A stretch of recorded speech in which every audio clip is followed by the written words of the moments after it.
and welcome back to Live, Laugh, Stuck. I am Jackie, aka Jax, and it is another episode of Moosestuck, where we have Moosey, of course. Hello, Moosey. Hello, Moosey. And a very special guest today who is going to help explain stuff so you don't yell at us in the comments. Hi, Domi. Hello, Moosey. Hi. I feel so loved. Oh, man.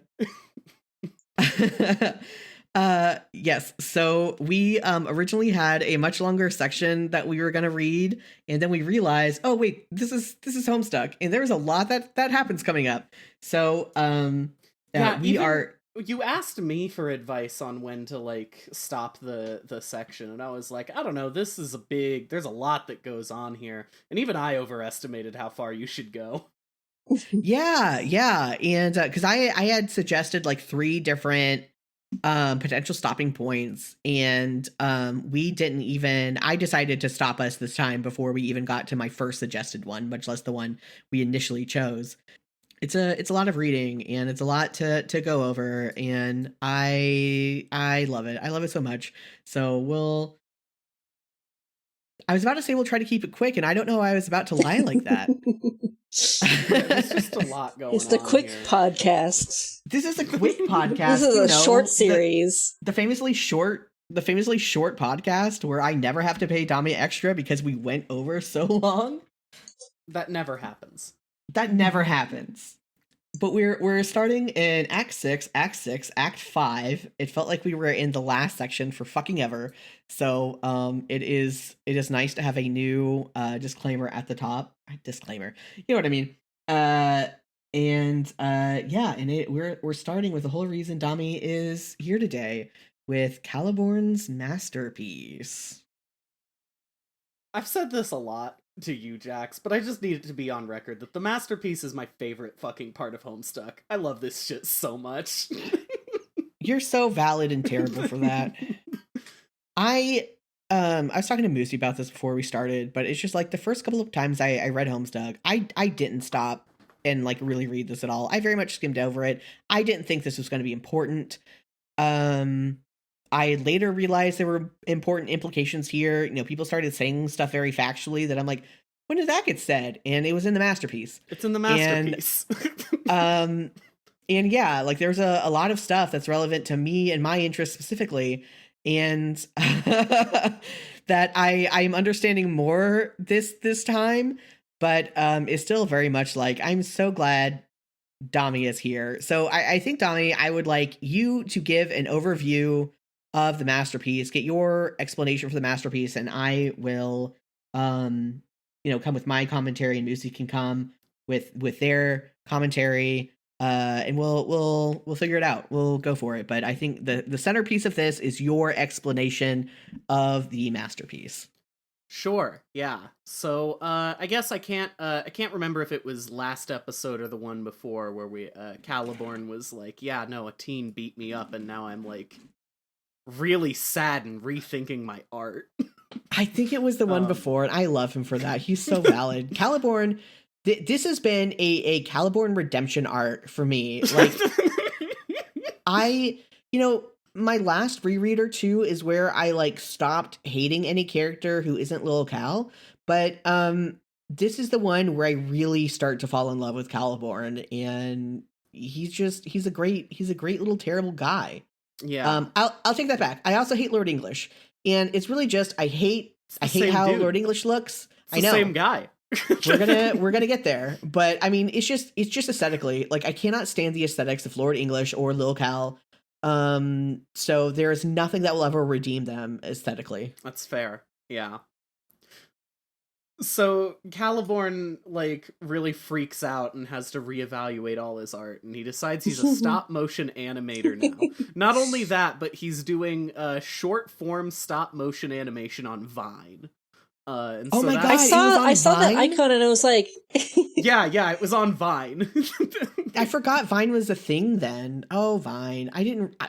This is brand new to me. The Vine logo is in the top right of every panel of the masterpiece. I guess I'm not a really big video, like short form video person. I'm not a big TikTok person, so I just I guess the logo like never clicked to me. Yeah. Yeah, the masterpiece is hosted on Vine, or was. That's so funny. Because, like, his other art was hosted on DeviantArt, so it makes sense that this would be hosted on Vine. I just didn't even consider. So this is the medium through which Caliborn decides he's going to tell his masterpiece. And unlike all of his other art, which is a shitty recreation of Homestuck itself, he decides he's going to tell a story from his life. This is new, autobiographical. From his art. future? Future autobiographical. From his future. He's breaking into a whole new industry. Yeah. So he's writing a story from his future that he learned about from his land, because he's got all those silly little screens where you can see a bunch of shit, right? And on one of them, he saw all of this happen. And so now he has to future autobiography about it. So one day he's like hanging out at the end of his session, right? And he's got the fucked up pool ball eyes already, and he's killed his denizen, and he's got a whole bunch of sick loot. He's got a cool chest and the void ring somehow, whatever. I don't know. I don't actually. He gets it somehow. He literally says he gets it somehow, and then he moves on. It's a void ring. You get it somehow. Yeah. And then at some point, all of the kids show up. Using John's magic. John brings all of the kids, and they're gonna have a big fight with Caliborn. We know this is gonna happen in the future. We haven't seen the kids do this, so presumably we might at some point, you know? You never I think know. this is why I never like super paid attention to it at the time, because I'm like, well, I will just see this in a thing that is not claymation one day, so I don't have to read this now. Yeah. And you know, maybe we will. Who knows? So the kids show up, and Caliborn's like, fuck this super hard. So he breaks out his cool weapon that he got from Yaldav Bathed, his denizen, right away. I love how seamlessly you pronounce that. Yeah, thank you. No, sorry, if you want me to say it right instead of doing the fucked up Caliborn bit of saying it wrong all the time, it's Yaldabaoth. I do have that on lock too, but fuck you. So the house pops out of the chest, and it's like, oh, that's the fucking house, right? The one that John stuck his arm in. That thing sucks up all four of the beta kids, leaving behind only Jane and crew to do the fight with Caliborn. One, I love that you called it Jane and crew. I love that for you. Instead of saying the alpha kids, you said Jane and crew. I wanted to be clear. Which ones got left behind? Sure. For two, I do think it's important to mention that he like specifically like had to. I mean, at least the way I understood it, he had to choose who to suck in, right? Yeah. Yeah, he does phrase it like he did, and it seems like he made that choice pretty consciously. But okay, yeah, that is notable.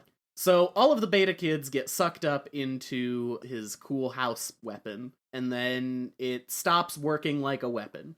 Now it is like some sort of hole in reality or something. Or excuse me, in his story. Of course, all of reality is just Caliborn's story. I don't know why we all know this. Do we? I think it's worth like reiterating. We literally just had a conversation in one of the servers about like people not super grasping that, because not everyone is an Heir of Time-Heart Caliborn locale lover. It's so true. So Caliborn's like, fuck this, I don't need this around anymore, and he uses the void ring to vanish it out into somewhere. This somewhere is the furthest ring, which is like the void, right? And that's how it gets out into the random ass dream bubbles where the ghosts and John later find it. And then John sticks his arm in, and then somehow, I guess this thing that has him with the powers and all of his friends in it in the future gives him the powers in the first place. Yeah. A lot of very strange stuff there. I don't know how the fuck that works, but I mean, you know. Like, not to spoiler 5 seconds in the future, but he ends up like naming himself after Jake English, who gets his name because his grandma named herself after Lord English. Yeah. It's Homestuck loves these tiny little self-sustaining paradoxes. It's filled with them. Yes. Yeah, we got little Cal here too. That's important for later. They fight. There's a whole lot of fighting. Jake does the hope bullshit again. And then eventually there's like a lull, and then Arqueus comes in and grabs Caliborn and holds him down so Dirk can do the Prince of Heart nonsense on him. And Arqueus gets caught in the crossfire, right? I also wanted to note here, none of this, there's a little thing here that never goes acknowledged by Caliborn's narration, but if you look, it happens. Gamzee's just hanging out during the start of the thing, and then at some point he just gets cut in half vertically, like Kanaya did in the Game Over timeline. Oh, that just I didn't happens even notice to that. him again. That just happens to him again, but it goes completely unremarked upon. Gamzee never gets mentioned in this section. Yeah. In my initial notes, I was like, okay, I think this is clearly Caliborn, and this looks like Little Cal, and then I don't know who the purple butt plug is. Yeah, that's Gamzee. Yeah. The reason I point out that Gamzee gets chopped in half is because Dirk uses his heart powers, and it's like, oh no, that's also gonna hit Arqueus, but it also hits half of Gamzee, who also just ends up sucked into the sprite for some reason, or into Cal for some reason. Just half of him. That's so weird. I didn't even notice that part. Because, like, and again, like, Caliborn says who gets sucked in and does not mention Gamzee. Yeah, no, he just doesn't talk about Gamzee. I don't know why, but yeah, if you look at the panel where they all get sucked into Cal, the half of Gamzee's going in there too. Yeah. It's wild. Then the masterpiece ends with Caliborn asserting that little Cal is now his vessel, and he says it in a really dumb way, but the long and short of it is that Lil Cal's presence in a universe means that Lord English is, he's already here. Whenever Lil Cal shows up, that means that Lord English can show up, and we also through Doc Scratch and all of that nonsense at the start of the comic when we saw Lord English for the first time, or I guess the first half. That shows basically the blueprint for how this happens. Lord English shows up in a universe because Doc Scratch gets created and then is a wonderful host for Lord English. And Doc Scratch is ectobiologically created from a cue ball and Lil Cal. Yeah, so that part... I did not catch that.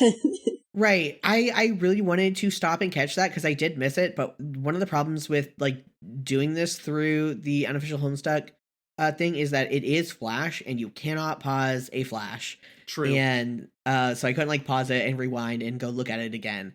And I just watched those on YouTube. Yeah, that's fair.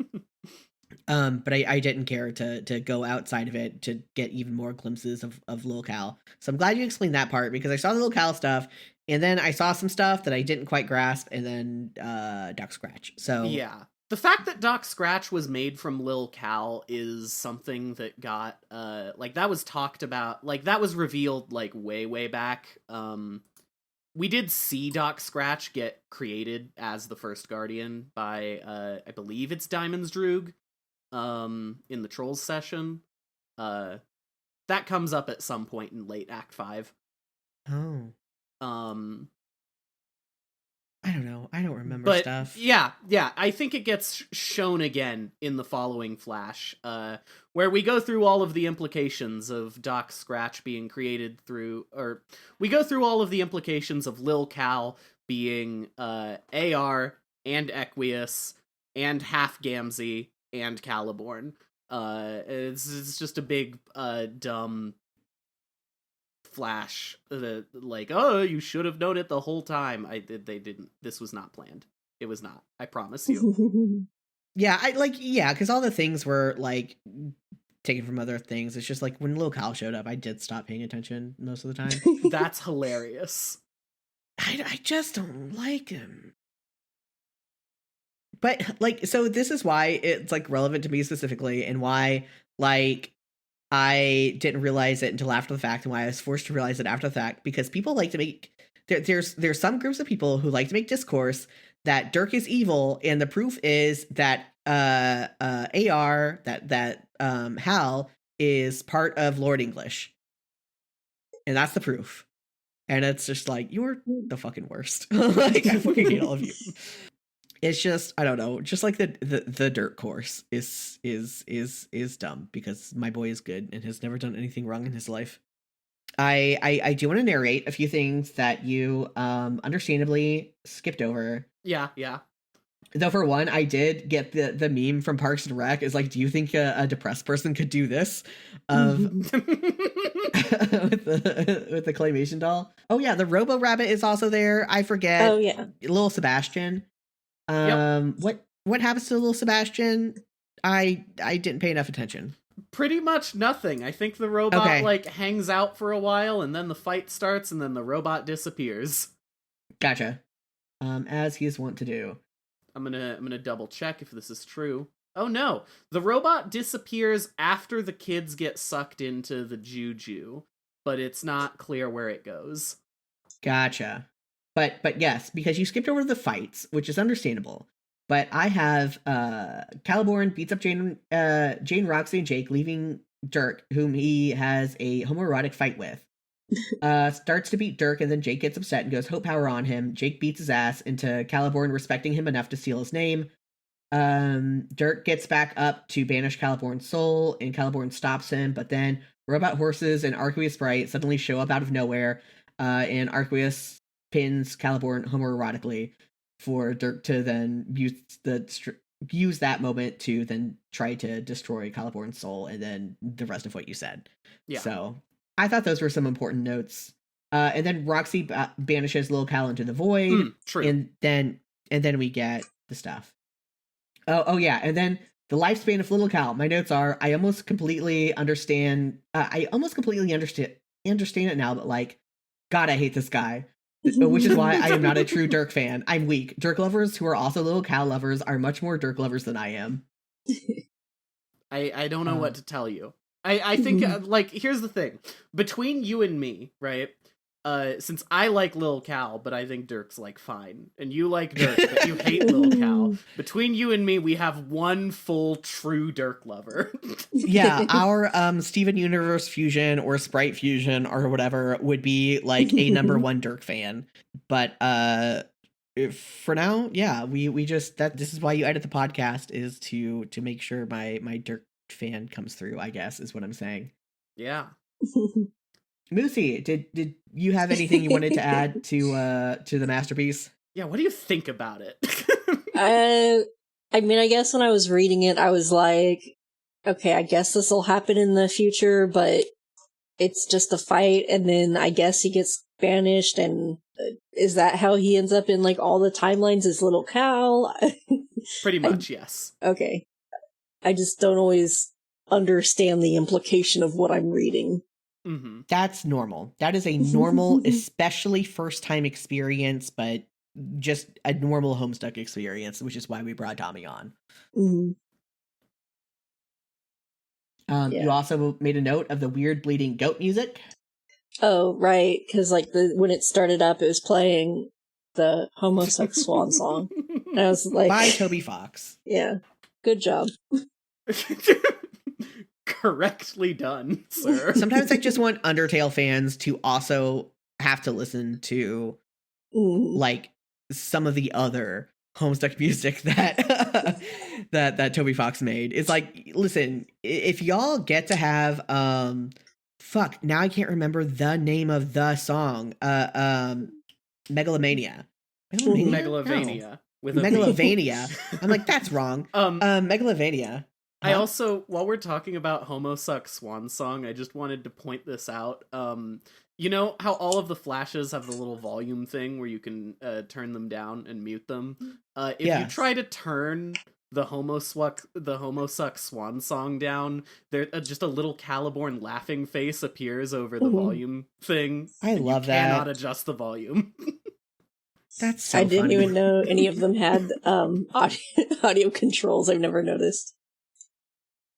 That's good. I also like that Caliborn is just like very upfront. It's like, I needed to evolve my art. Like, things weren't going well. Like, you know, he's a very self-important person, a self-important, like, you know, a truly humble, self-reflective person could not become Lord English, could not do all the things that Caliborn ends up doing. But he's not self-reflective, right? Like, at least when it comes to his art, he is very, like, he will figure out his limitations and he will work through them, right? Like, he will try something new. Like, he started out with scribbles and now he does claymation. Like, that's crazy. Like, there are so many artists who give up way before, like, getting to any of the steps Caliborn has taken. Like, he a true role model. Caliborn would never use AI. Caliborn would never use AI. Like, for real, though. No, it's true. He'd think that was weakness. Yeah. Like, listen, obviously he does a lot of things wrong, but, like, I think taking his art advice is, like, I think, like, if you just take Caliborn as an artist, it's, like, unironically, like, so relatable. And so what you're saying is you have to divorce the masterpiece from the artist in order to truly enjoy it. Well, no, you can't enjoy the masterpiece. The masterpiece is still terrible and I hate it. No, I'm kidding. I just think that, like, philosophically, about Caliborn's, I guess about, like, Caliborn's philosophy on art, how Caliborn approaches his artistic passion, where he starts with literally, like, scribbles where you can't tell what's going on. Like, it's nothing. There's nothing there. Like, a child could draw better than this guy. Also, it was like Etch-a-Sketch art, right? It was like all 90-degree angles. Yeah, which you saw some of that at the beginning because it's kind of Etch-a-Sketch art going into what looks like Calliope's little stage, right? Like, you have the spiral going down to a stage. It's just then the stage ends up being claymation, right? Mm-hmm. I don't know. I love Caliborn. I love this terrible little man. He's good, actually. And it's just like, I don't know. I think it's neat that this guy who you would think would never say a negative thing about himself in his life, who would just think he's great forever, like, understood that he needed to learn and grow about art specifically and nothing else. He got punched by a teenage boy who didn't like the direction of his story, and it made him better as a person. He did say, people have criticized me for being a misogynist, so I beat everyone up equally. Which I think is funny. No, I love that line. It is very much the misogynist, oh, so to be a feminist means I can punch you now, but it's still funny. But yeah, and then we go on to, okay, here's my thing. So I don't remember when music happens in Homestuck, because there's a lot of Homestuck music that never happens in Homestuck, which confuses me. Because I'm like, I don't know, there's so much Homestuck music, which, by the way, apparently, like, all the albums are for sale now individually and stuff. I didn't go look into it. I just saw some very excited people about it. Oh, so excellent. I'm very happy. Go check out the that. Bandcamp if you've been looking for Homestuck music to go back to the way it was. It's like that now.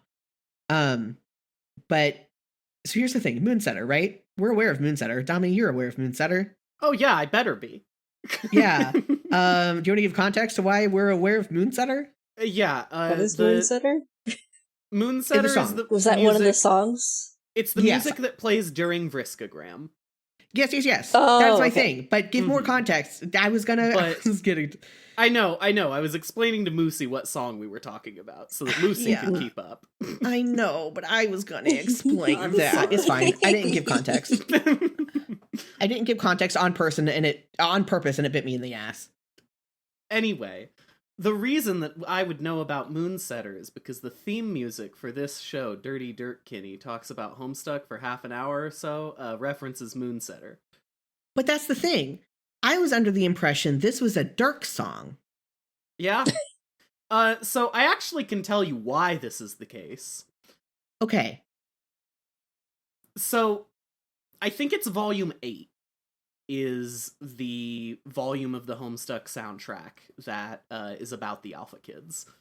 I'm pretty sure that's right, but, I'm willing to be wrong.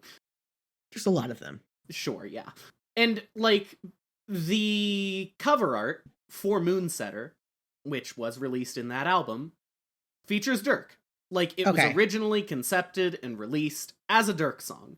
But the production of Homestuck is basically Andrew Hussey being like, hey, write a bunch of music for the comic, and then after all of that music is written, picking and choosing from the songs available to him on the soundtrack what he wants to use for a particular purpose. So Moonsetter gets used for vibes in Vriskagram, even though it was, originally written to be a Dirk song. On the subject of Vriska, it's time to cover what happens in Vriskagram. Vriskagram. So it is the going through a montage of everything that happened on the meteor for those 3 years after the retcon. Like what happens with what changes with Vriska being on the meteor. And importantly, Terezi like figuring it out, and Terezi being told you don't need him, I think is an important part of that. But a lot of it is Vriska. And I have a lot of opinions about it. Like the general point of the retcon is, and of Vriskagram is, by Vriska being here, everyone didn't fall into total disrepair, and we always needed Vriska in order to have success in the alpha timeline that John can fuck with. So I don't know. It is what it is. Domi can correct me on alpha timeline stuff. I don't know. No, it's the alpha timeline. Yeah. Because it's the alpha timeline, but in order for it to go in the kids' favor instead of just whatever, they needed Vriska there to fix everyone's personal problems in a variety of ways, which we kind of see in Vriskagram, and kind of go into more detail in some areas in the following very, very long conversations. Did you know that every friend group needs a Vriska in order to function? They also, but the important thing is that Vriska brings up multiple times is the Vriska and the friend group sometimes need to be fucking clobbered in order to get their head on straight. People forget about that about Vriska. Vriska is not independently a good person who can do good things and be a good person for the group. Vriska, before being clobbered by John, was about to be the worst thing for the group, which is why Terezi had to stop her and just didn't think of the way to just punch Vriska in the face to stop her, because they're melodramatic. We all know that couple. Right. But that's the important thing about Vriska. Sure, you might need an instigator in the group who is not Mina, because Mina was not a good instigator. But you do need you need the person who, when everyone's like, where should we go to eat? I don't know. I don't really care. We need someone who will say, we're going here. And it may be the worst place, but at least someone made a decision and you got food, right? But sometimes you also need the person, you need a couple of the people in the group who will take the Vriska down a peg and make them realize some shit and go through some personal growth, but not too much, because then what would the group be? And I'll get into that later. But yes. Yeah, my quick notes, because I was taking notes while watching it, because again, I wasn't watching a thing I could pause. Cute art. It was art from a bunch of different artists, some of which was very easily recognizable, and some of which I don't know. I don't know every artist, but I knew Ikamaru. There was Peter's Hopscotch, which is great. Terezi tells Gamesy to fuck off with Vriska's help, and Sad Clown. He looks so sad there. Gamsey still was a 13-year-old, a 13-year-old douchebag, but he still was 13 who just got rejected by a girl. He was just one of the worst 13-year-olds, and did not have a healthy relationship. But he was when we see that conversation between Gamsey and Rose, it was kind of I don't think he had malicious intentions going into the relationship inherently. But I'm also not saying that it wasn't wrong for him to get dunked on, Vriska and Terezi being confused about Dave, the mayor, and Carcat all dancing in a ring around the rosy together. Okay. I do like that the mayor is here.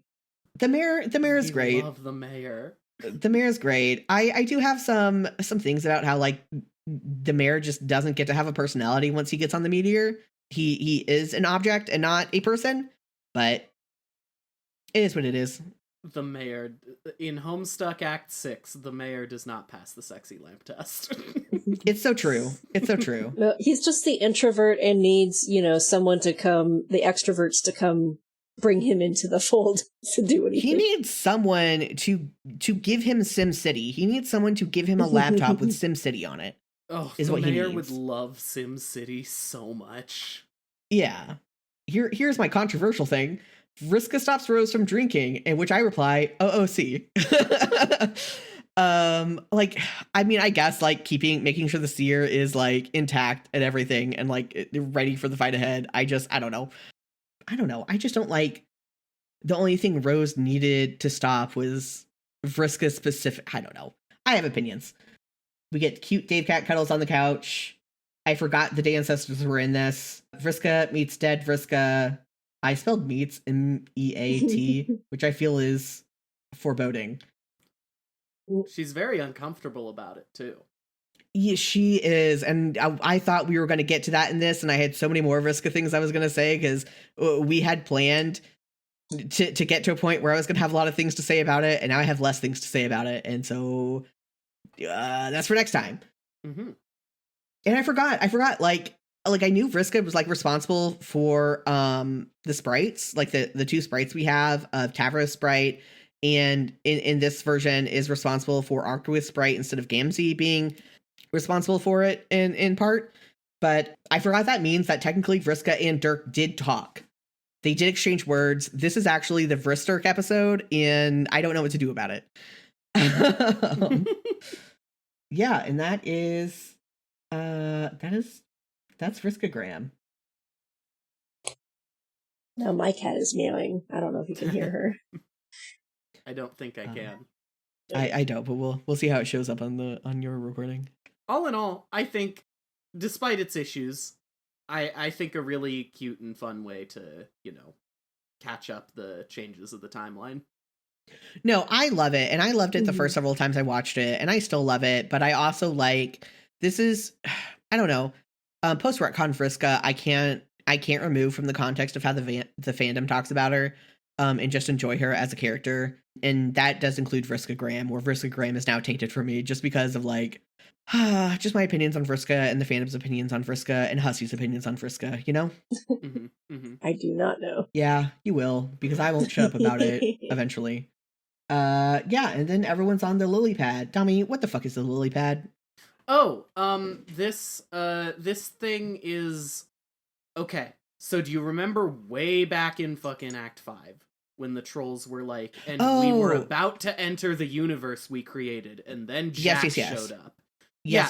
That. It's the victory platform for the game. Oh, they've fucking backdoor hacked their way here somehow, because that's how Vriska rolls. Gotcha. Okay, that makes sense. I never really questioned before, but it's different when you're like, I kind of need to explain some of this to someone who has not read Homestuck or engaged with fandom before, and I don't know.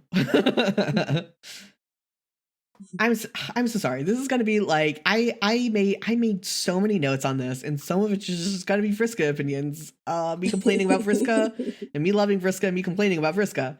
That's how it is. So you guys interrupt me if you have more thoughts. Like I said, I will go through my overview and try not to spend too much time on Vriska, because I know this is already going to be long as it is. So we have Vriska and Terezi are hanging out by the fridge that we find out has Gamzee and dead troll parts trapped in it. The dead troll bits are what Vriska had collected, presumably from Gamzee's head collection. About Vriska. I mean, yeah, Vriska, Terezi hanging out. The fridge with the body parts in it. That is, like, she gathered the body parts that, again, presumably Gamzee had gathered and used them to prototype Arceus and Tavros. Arceus sprite. I said watching over Knocked Out Jane. We get context later that he is trying to deprogram her while she's knocked out.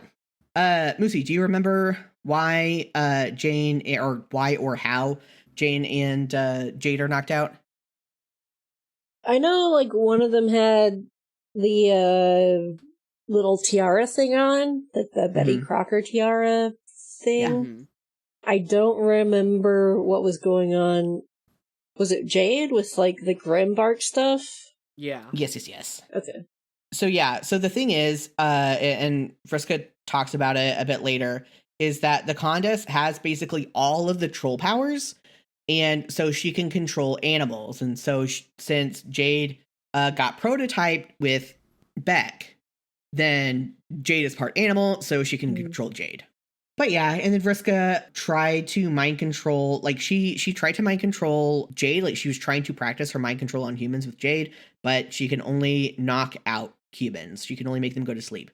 So that is why Jane and Jade are asleep. It's because Vriska knocked them out. Rose and Kanaya are hanging out. The mayor, Karkat, and Dave are hanging out next to Jade. Tavro, Sprite, and Jake are hanging out, and they're at least partially waiting for Dirk to show up, but also waiting for all of the enemies to converge on their location. Ooh. They make their super secret plans for how to fight. Indeed. Yes. Initially, I was like, I might need to take notes on Vriska's plan, but then I remembered that, like, Vriska's plan is not actually particularly complicated. It's not. I did end up taking notes on it, but Vriska's plan doesn't actually get spelled out until after what we are about to go to, which is 8 different selections of, like, you select 8 different groups of people to listen to them talk. It legitimately, it was 30 pages in total, and it took me 1 hour to read. I'm not a slow reader. Yeah, there's a lot of chit-chat here. And Vriska doesn't actually explain what her plan is until after that is done. So I didn't necessarily take the best notes. Like, my first note is, after explaining where everyone is Vristave is a good ship, actually, which is true. I think I just end up shipping Vriska with everyone in this section because she just has good chemistry with a lot of people. And I think I just ship, because Domi, you mentioned Roxy has good chemistry with a lot of people, which is true. Yeah, this is how I feel about Roxy. John has good chemistry with a lot of people. Everyone, I don't know. It's just like, that's the thing about Homestuck, is I can, like, really imagine a lot of ships. Dave is into his mom. It's so funny all the time. That is a note I made. Dave is into his mom and John's mom. He's into moms. Mommy King Dave is not an unpopular headcanon by any means, or interpretation, or whatever you want to call it. Extremely funny.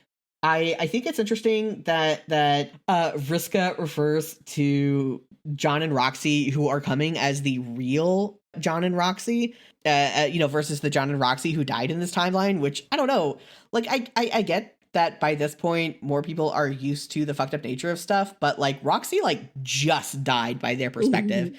John is the one who, like, died off screen 3 years ago for them, but Roxy just died, and I don't know. It's just interesting to call John and Roxy the real John and Roxy, because if they're from the real timeline, that does kind of imply that everyone else in this timeline aren't real. I don't know. Well, no, but all of the people from John and Roxy's original timeline are the not real versions of them. Like, the Vriska who died because John didn't punch her, that Vriska is not real. Yeah. Yeah. Vriska explains what a void session is again, in, like, a lot more detail than I expected, and like, I don't really get why, like, of all the things that Vriska explains in this section, I just don't understand some of the choices that Hussey makes in having it re-explained. Like, I get that, like, some things are needing to be re-explained because it's been a while, but it's just like, you've let other things be completely obtuse, or just, like, forgotten from ages ago, but we have to make sure we know what a void session is. We have to know why these sprites aren't prototyped. I do have a little theory about this. About why the void session gets explained here. So, way at the start of the game, at the start of the fucking comic, when Rose is trawling through the lab, like in Act 2, right? Yeah. There is a panel where you get an image of Skya with 8 planets around it. I think, obviously, there's a lot of shit in Homestuck that was not planned in advance, but I think Hussey got really attached to the idea of, like, oh yeah, there's gonna be a really fucked up and bad session that they have to, like, put their planets in, and then they'll like, do a thing, right? And so I think Hussey just thinks that they're being so clever with the whole, like, there's a void session, and now they're gonna take their good session and, like, implant it. Oh, yeah. Because Hussey did have the Guardians planned as kids since for a long time. Yeah. So that makes sense. That does make sense. Like, I think when Hussey claims that they knew how Homestuck was gonna end, this is what they mean. They knew this was gonna happen. And that's about it. What? Oh, did they claim that? I didn't realize that they claimed that. Yeah, Hussey claims that they knew how Homestuck was gonna end from, if not the start, at least very early on. Oh, whack. That, I mean, obviously not. But I guess, like, this part, like, I mean, this is, like, a solid end point to have in mind. So I will give them that. But yeah, I think Hussey knew the scratch was going to happen, and roughly what that would mean. And that's about it. Yeah. I mean, the scratch does make sense because the first half does very clearly lead up to the scratch in a lot of places, especially after they decide to stop paying attention to user-submitted stuff. Mm-hmm. I have copied over a lot of quotes here. So Carcat is yelling about not understanding light bullshit. And Vriska's like, Rose, get a load of this ungrateful Philistine. He doesn't deserve our fucking acumen. Between your nerdist obsession over the knowledge granted by our aspect and my unprecedented ability to weaponize said knowledge with ruthless gamemanship, we are double-handedly saving the asses of everyone on this team. And Rose says, I'm glad at least one person here appreciates the categorical certainty. Kanai whispers, hey, I appreciate the categorical certainty. Rose says, whom do you think I was referring to? Fucking owned, Vriska. And then a repeated thought that I will bring up the entire time is Vriska / Arqueus Sprite, actually. Why is Vriska Arqueus not a bigger ship? She adores him. She, like, gets distracted by just listening to him talk and not paying attention to what he says. He asks everyone to touch his muscles, and Vriska is the only one who agrees. Like... Did she say maybe later? Or was it someone else? So, it is an, Arqueus at one point says, like, I asked Vriska, like, this, and will you touch my muscles? And it was a no, yes. So okay. I think this is a Nick Cage joke. I think this is a Vriska has a crush on Nick Cage joke. That's my conspiracy theory. No, it absolutely is, because, like, Hussey brought it up when talking about, in the commentary, when talking about Equius, about how, like, one of the reasons, I forget which way it was, but, like, Vriska having a crush on Nick Cage was also Vriska having a crush on Equius. Like, that is just kind of her type. And yeah, anyway, Vriska Arqueus Sprite is real. Like, I don't know what to say. Like, she is extremely distracted by him anytime he is in her line of sight or speaking. Like, and I think that's great. I think that's so valid. I think it's so valid that she has a crush on Nick Cage, and that is another thing that people just don't bring up often enough. She's bi. Yeah, she's bi. I mean, that's even, like, I used to post it on my birthday because it was so controversial. I said, I will let myself say a controversial thing on my birthday, but Vriska is bi, though. Like, that is how controversial it was in the fandom for a while, if it not still is, and I just have that part of the fandom blocked. Because, I mean, there's a big lesbian fandom surrounding Vriska. Yeah, which, like, is fine. Like, you can headcanon whatever. I mean, I've been joking about Vriska and Dirk being a ship, and I joke about Dirk being a ship with, like, other women, and he's, like, clearly a gay man. But if people want to, like, I don't know, they're little paper dolls. If people want to say that Vriska is a lesbian because they project onto Vriska and they're a lesbian, or they think it'd be interesting, that's fine. The problem is when people say, no, like, she for real is, and if you say anything else, you're wrong, you're a lesbophobe, you're whatever. Vriska's canonically bi, and if you say anything else, if you try to act like in canon she isn't, then you're a biphobe. How about that? Tables turn. Got 'em.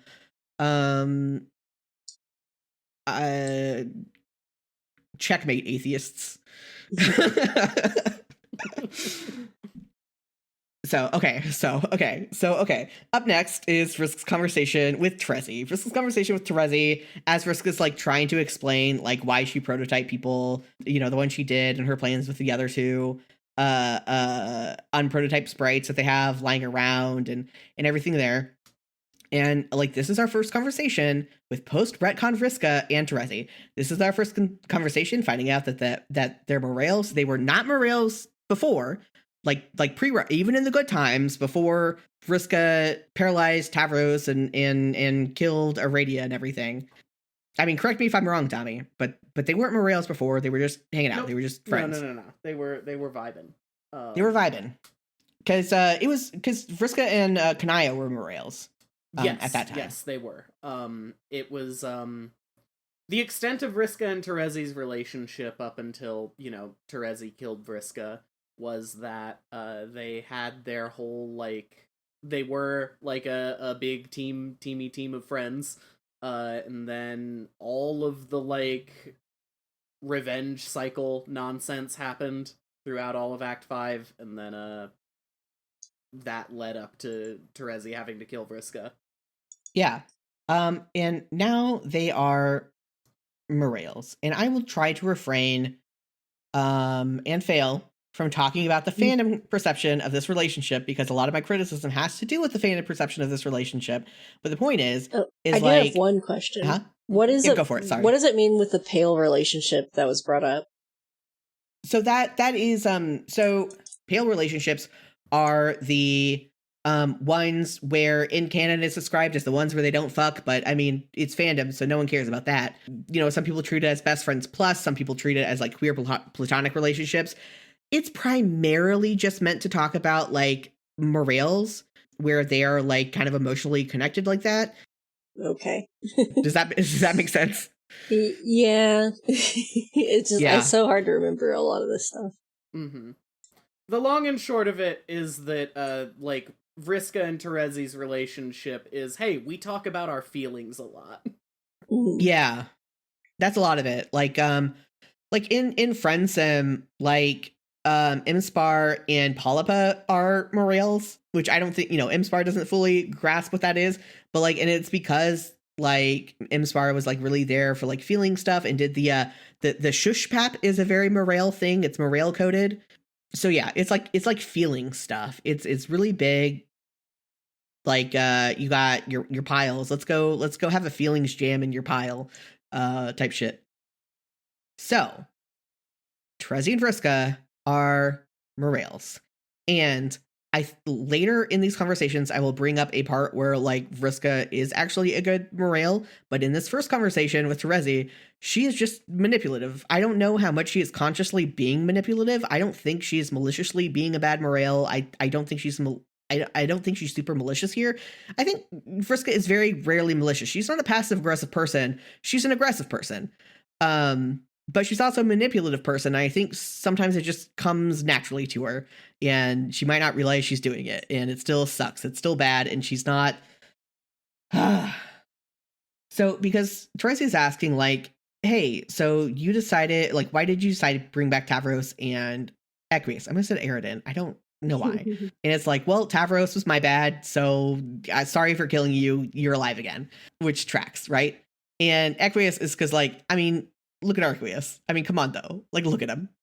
Which, I guess, like, that's, like, the only reason that we could have for that happening is because we needed Arqueus to stay around, and so there's that. And the Vriska said, and it's not my job to, like, judge the others on, like, whether they deserve to live. And Terezi's like, no, I think it's pretty clear cut that Aridin, the person who murdered or tried to murder multiple of our people, our friends, shouldn't be brought back. And Solix is already like still kind of alive out there and having a fine time with his current existence with Aradia, so that's fine. Which leaves Nepeta and Feferi as the last two of our friends, and there are two colonels left. And if Nepeta and Feferi didn't do anything wrong, so it's pretty clear we should bring them back. And Vriska's response is, if you feel comfortable continuing to crown yourself as the Queen of Justice, go ahead.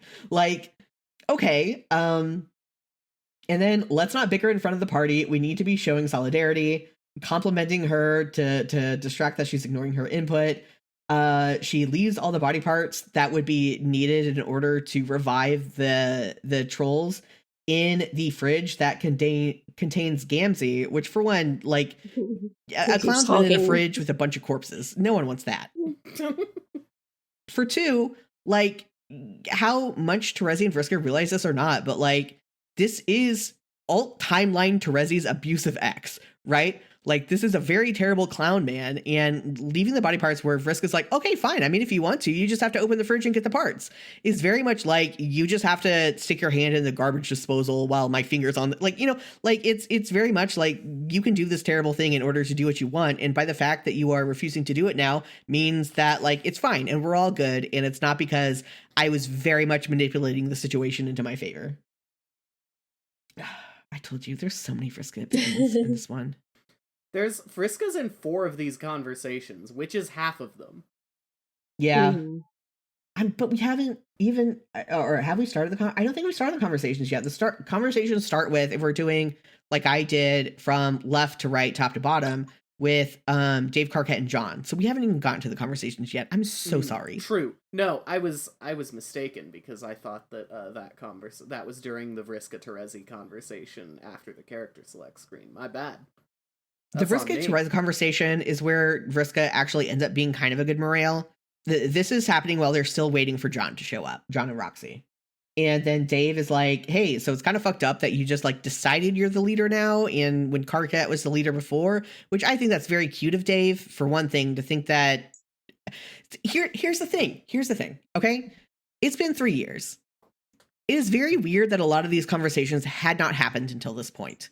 And this is an issue I will have for the epilogue. So get ready for that. Is that in order for us to, in order for the characters to be in the same place the audience is with their understanding of the situation, a lot of things that should have happened in a certain amount of time do not happen. A lot of conversations that should have happened, a lot of like whatever that should have happened does not happen. There are some things that do like naturally happen, like Dave's growth, which we will get to, does naturally happen off screen. And it is really cool to see that. But stuff like, oh, Vriska's being the leader right now and not Carquette, and that's so weird that this is happening right now and definitely didn't happen in the past 3 years, is wild. They've just all been doing absolutely nothing, just wasting time. Which, like, they were, but, like, the idea that Carquette was a leader for 3 years when Vriska exists is just wild. And Vriska's like, well, I'm pretty whatever about the distinction of being the leader or not. Okay, sure you are, Vriska. John and Roxy show up. I love them. Yeah. Which Dave is so nervous at John showing up that he's just like whispering, oh my god, Carquette, John's here now. Yeah, say hi to him. It's because Dave has a crush on John, and that's the only explanation I will accept. Roxy gets to tackle hug Rose, which is extremely cute. It's a great moment. It's a great moment. Oh yeah, and I forget exactly what was said because I just made another note of like I don't know, John and Terezi made some mention about stuff on the scarf that the scarf instructions, the bloody scarf instructions about like the dragon plush that he had to move around. Yeah. It's just like implied that they never talked about that, never brought up the scarf in 3 years, which is wild. Like it wasn't like you still haven't told me why this happened. I don't know. But it's I wish a different timeline, Terezi, right? Well, I mean, because Terezi didn't. John wouldn't have had 3 years to talk to Terezi about that. He just showed up. No, sorry, that was me lacking context. Vriska asks Terezi about the scarf, which I know Terezi isn't the one who wrote it. Oh, right, because John pops in like a while ago, like 3 years ago. Yes, because John popped in 3 years ago, and John pops up now asking about, like, hey, so did the Dragon Plush thing actually do anything, or were you fucking with me? And Terezi's like, I was fucking with you. And Vriska's like, oh, yeah, again, I should have grabbed the quote, but she says something about how she never asked about the scarf or something, or just some sort of thing that implies that they never, like, brought up the subject of the scarf, which, again, this Terezi didn't write, but was, like, a pretty relevant thing that to not have brought up in 3 years. I should have grabbed the quote. They'll just be like, that was weird. Yeah. I think Vriska, despite participating in time travel at this current moment, just doesn't understand timeline bullshit. It's so true. It's so true. I think that's really all that's going on here. No, sorry. I should have grabbed the quote. Oh, no, you're good. You're good. You're good. We get the Rose in my Roxy. Because not only Dave gets to say weird shit of trying not to say mom, Jake is so awkward. Honestly, this whole section, maybe the whole post retcon, but definitely this whole section is just Jake character assassination. That's all this is. Jake Lakers get fucked, says Hussey. Because Hussey hates Jake, Tavros, and Gamzee, and I don't care what anyone says. He does hate them, and it's Hussey's prerogative, but also like don't act like Hussey doesn't hate these characters, and they get the shit end of the stick for it. Yeah, I was thinking about that when I was reading it. I'm glad that it. I guess I'm not glad it was obvious to you because it sucks, but but yeah, because it's just like. Jake's shy and awkward and feels terrible, and I get that, but it just like, I mean, because I guess this is Jake who like just got broken out of the jail where like he was whining and crying, but Jane was being very mean to him, and now Vriska is being very mean to him, and Tavros is being Tavros. But like even when John shows up, tries to say hi, he's I don't know.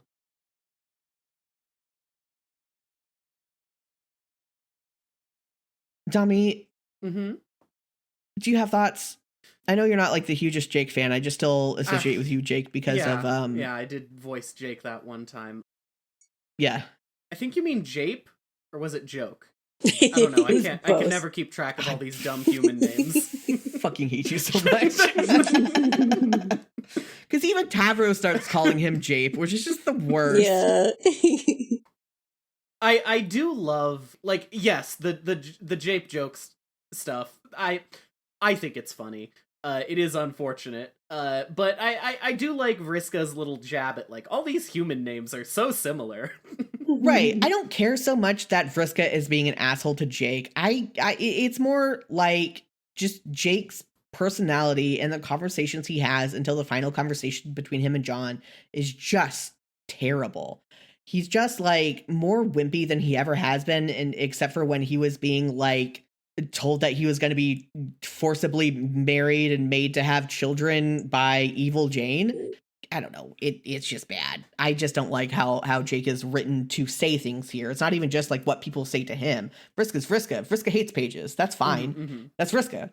But yeah, because like, I don't know. Because like objectively, I do think it's funny that Tavros starts calling Jake Jape. It's just like, I just want Jake with a personality again. That's not pathetic little man. He doesn't even really do his dumb bullshit words that much. Right. He like barely talks like a fucking weird 1920s radio host or whatever. That's not what I was trying to say, but you know what I mean. It does kind of suck though. Like I get that Roxy is very excited to see Rose alive. Like she literally just buried the mom that she had been looking forward to meeting for so long.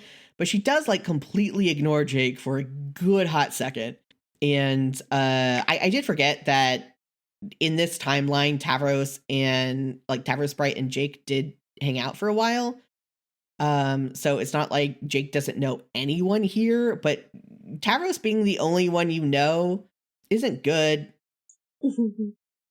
I do love that both me and Moosey got the Dave making Karkat and John fist bump. Yeah. It's a good panel. It's very nice. It is good. This is my ultimate ship. This is the true OT3 is Karkat, Dave, and John. It's the classic. It's for real though. And like this is the epitome of it, this image. And yeah, John never gets a chance to sit down and mourn, and like Roxy does a little bit more. Like she got to have a funeral for her mom at least, but like John never takes a breather to like really process. Like he never has much of a chance to take a breather to really sit down and process. Not that I necessarily think he would.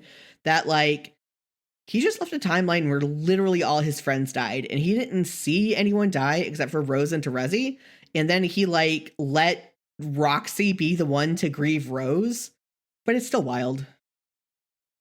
Yeah, he needs therapy. He needs therapy. I don't know what you're all talking about. I don't need to grieve, but you can grieve. Yeah, he has too much pluck to grieve. Oh my god. I can't grieve, I'm the plucky one, he says to the therapist.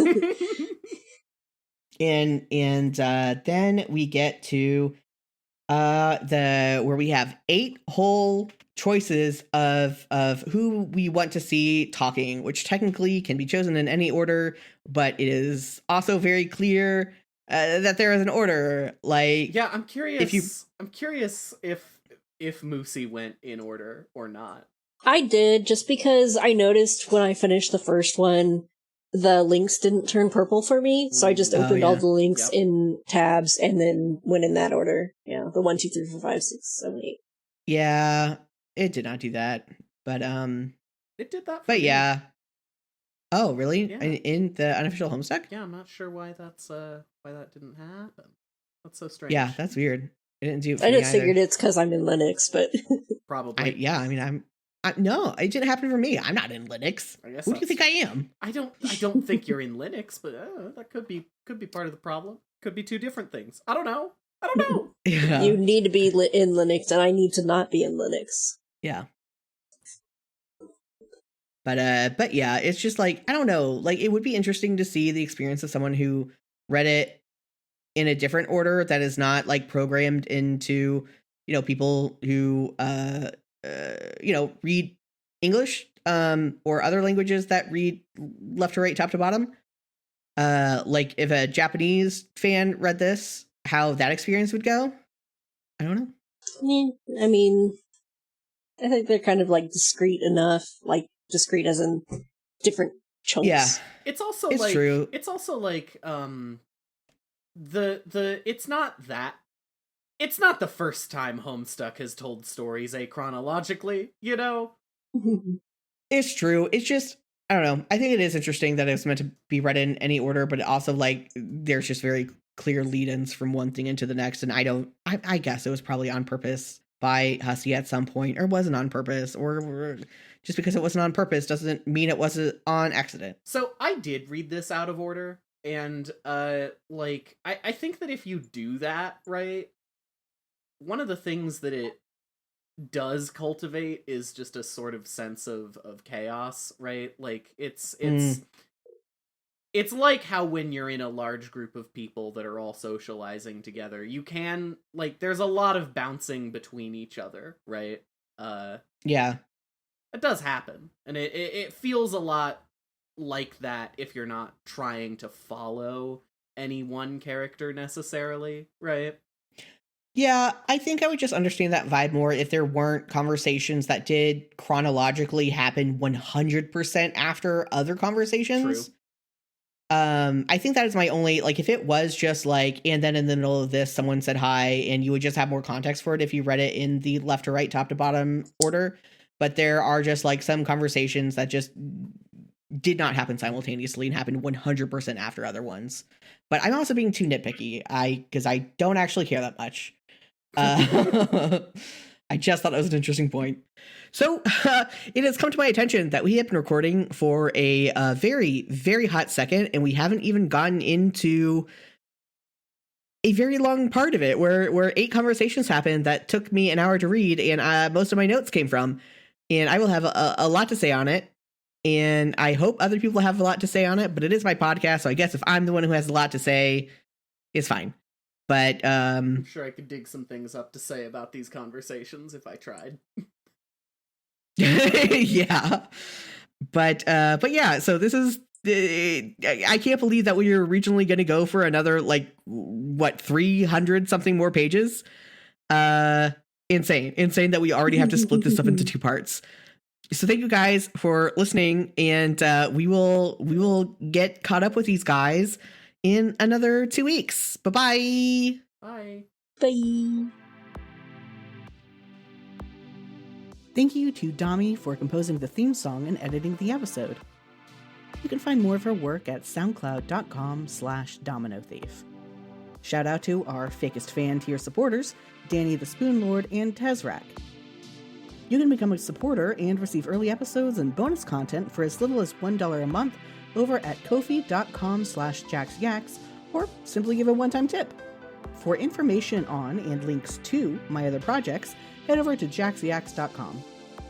Thanks again for listening.